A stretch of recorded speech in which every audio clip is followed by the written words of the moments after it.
ó. Aí, eu acho que já tá rápido.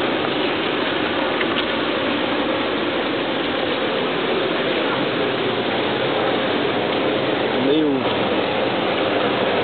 assim, ficar bebendo assim, não pedestre o caminho todo não, tal. É, Não né? começava mais, mas Olinda, pra piedade é. É a chama, né? Pera aí, brother. Já tô fudido mesmo, tá ligado?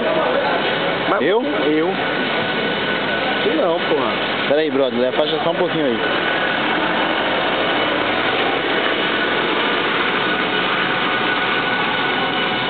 Enquanto esse documentário aí filmando, pra gente chegar para nosso carro mais um dia. Mais um trabalho realizado e a gente voltando aqui na chuva, nesse chão preto. Não é? Tá mostrando o fundo? Tá. E aí? Estamos indo nessa. É, tá todo mundo aqui. Bora, bora, foi tranquilo. Agora a gente vai andar pra caralho, isso. Vai andar aqui pra frente, ó. Atrás do nosso carro. Pelo lado pronto. Filma aí. Fala,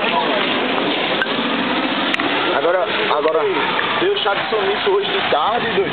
Você deu um chá de sumiço hoje de tarde e a galera tá vendo. Cadê de conexões?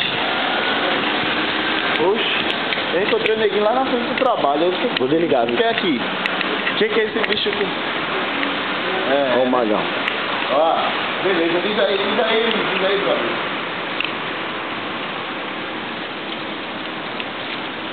E aí, vai embora. Não, pô, eu tô uma feira aqui, pô. Quase em Olinda. Quase em Olinda não, pô. Olinda Tá não, tô em Olinda, meu irmão. Só não tá tendo carnaval, é. Vem na casa de Já. Tô aqui na casa de Já, velho. Vim aqui na casa de Já, porra. É uma feira aqui, pô, de um negócio que a gente fez um trabalho, de uns vídeos pro stand, uns banners, aí veio conferir aqui, tá ligado?